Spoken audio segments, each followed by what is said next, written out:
What's up, everyone, and welcome to Ben's Car Reviews. I'm Ben, and today we'll be dissecting the 2024 Genesis G70. Let's get right into it with the chart. There are really only two different trim options here for this 2024 G70, but each one is offered in rear or all-wheel drive, so I spelled out all of these price point options for you, should you want to know what they are. But you have the 2.5T and the 3.3T, ranging from $41,500 all the way up to about $52,000 and some change. So hopefully, across this mix and match of drivetrains, there is a G70 that fits your price points that you're really going to want, because the looks are phenomenal all the way around, as well as the performance. Speaking of performance, let's look at those engine options. That 2.5T will be a 2.5 liter turbo, hence 2.5T. Inline 4, 300 horsepower, 311 pound-feet of torque. That's not shabby by any means. If you opt for the 3.3T, guess what you're going to get? 3.3 liter twin turbo, however, V6, 365 horsepower, 376 pound-feet of torque. That is plenty of power to get out of your own way and have a lot of fun in this vehicle. Both are paired with an 8-speed automatic transmission. As you can see, obviously the rear-wheel drive versus all-wheel drive setups. MPGs do vary depending on which one you choose, but all around they're not too bad. If you opt for that all-wheel drive in the 3.3, you're going to get the worst 17 city, 26 highway. Still not too bad for the big twin turbo. Real quick, here at Ben's Car Reviews, I strive to bring the most accurate and relevant information under 10 minutes. There's no misleading and no wasted time. If that's something that's intriguing to you and you like this content as you watch, please like and subscribe so I can continue to grow the channel. Let's keep going. Another year of the Genesis G70 and another year of mixing luxury and sport performance in a fantastic way. Genesis is really coming alive in a very competitive market and doing it in a great way. I test drove a 23 G70 with the twin turbo, and let me tell you, it handles so smooth and has plenty of power. And more importantly, more power than numerous other sports cars that you commonly see. Not that I'm condoning any street racing, don't do that. But certainly, if you want to beat somebody at a stoplight, you probably can take them. The signature Genesis front end hits you in the face and looks phenomenal. Once again, the two-line split LED headlight look is done so well and so unique. You get high beam assist standard on these. Under the Bentley-esque Genesis badge lies a massive air intake area in the form of a sharp looking grille that has even more intakes around it. The two trims have the grille, the top two trims have that grille in dark chrome. The rear end is also so specific to Genesis with the styling, and I love the large exhaust dual outlets, and the trunk angles up for a nice looking soft duck bill spoiler. 19-inch aluminum wheels with the real slick designs are wrapped in all-season tires and optional summer tires for extra grip should you be lucky enough to not have to drive in slippery conditions at any time of the year. I'm particularly digging the 5-spoke design on the top trims. Genesis seems to love their 5-spoke designs. I think it fits their models to a T, and is a real testament to the past, especially looking at sports cars. Tucked behind those wheels, a newly standard for 2024 on the 3.3 turbos, are some bright, big, and showy Brembo brake calipers, which is the best in the business. And they definitely offer some elevated performance, so great looking brake calipers underneath those wheels. Standard adaptive suspension on all trims now as well. You get a variable exhaust valve system for the 3.3s, and it does offer a nice exhaust note. It's the one I test drove. Did sound very nice. As a stock V6, sounded very good. There's 5 different drive modes on these, so you can really tune your driving experience, and also you can get paddle shifters if you want to advance that even further. There's a hands-free trunk with auto open on all trims. Packages are on the Sport Advanced for $4,300 and the Sport Prestige package for $8,600. I have pictures showing what those are comprised of.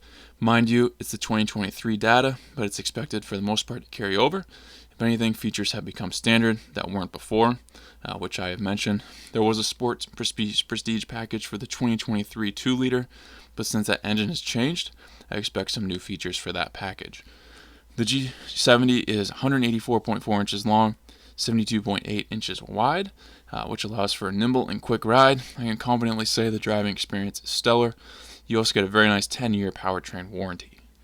Choosing my best bang for your buck is an obvious decision, but a disappointing one at the same time. I have to pick the 2.5T all-wheel drive. Given the all-wheel drive setup is only $2,000 more than the rear-wheel drive, I think it's well worth the extra cash. Beyond that, though, purchasing the quicker and more fun twin turbo is another nearly $7,000 over that. And that's just for the rear-wheel drive. The all-wheel drive version is $9,000 more. The 3.3 engine is certainly the more desirable, but I don't see the price tag justification given the 2.5 engine still gets you over 300 performance numbers in horsepower and torque. You will still be getting a luxurious sports car with a 2.5, and the exterior looks aren't lacking at all, so I think it's the best decision for your hard-earned money. If you're a fan of luxurious interiors, this G70 should do the trick just fine. I think it really hits the nail on the head in many ways.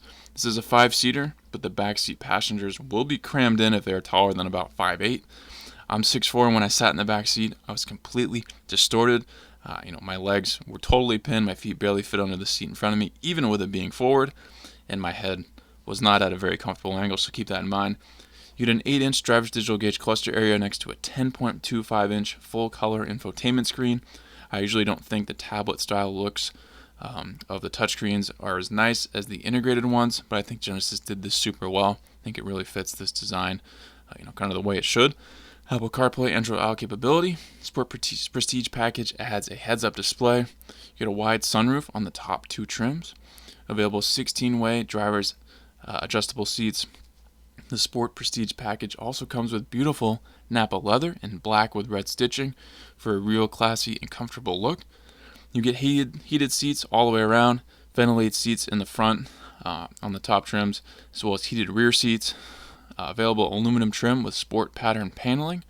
Available Lexicon premium audio system with 15 speakers and a subwoofer beneath each front seat. Available wireless charging pad. Lots of great desirable driver's assist, safety, and technology features such as smart cruise control and surround view monitor. They really set you up well with this. Overall, well done to Genesis for this interior. Yes, prices are high, but you are getting a lot for the money, thankfully. Interview guys, if you're in the market for a luxury sports sedan heading into 2024, now that we're already in 2024, this is certainly going to be going up against the likes of BMW, Audi, Mercedes-Benz. They're really making a name for themselves. Having driven one of these, I can say it is a lot of fun, especially in sport mode. Sounds great, really smooth shifts, and the all-wheel drive system really keeps you steady when you're flooring it, because no doubt you got to do that here and there on a vehicle like this. I can imagine, my Dodge Challenger is just over 300 horsepower. I know how that feels, so this 2.5 engine is also still going to have plenty of power. It's a great amount of fun if you're somebody who wants more performance than a regular car is going to get you, but you don't need the crazy stats. Just know that 2.5, I'm sure, will do just fine. 311 pound-feet of torque is significant compared to most vehicles. You'll definitely be able to go pretty quick from the stoplight on your way home, or beat anybody to Walmart. You'll be able to get it done. Hopefully this video laid things out clear for you guys. Thank you for watching this Benz car review. Please subscribe if not already. If you have an idea for a future review, drop in the comments and I'll see what I can do. If you'd like to become a member of the channel, I have that option now. Check that out and join if you'd like, and I'll catch you in the next Benz car review.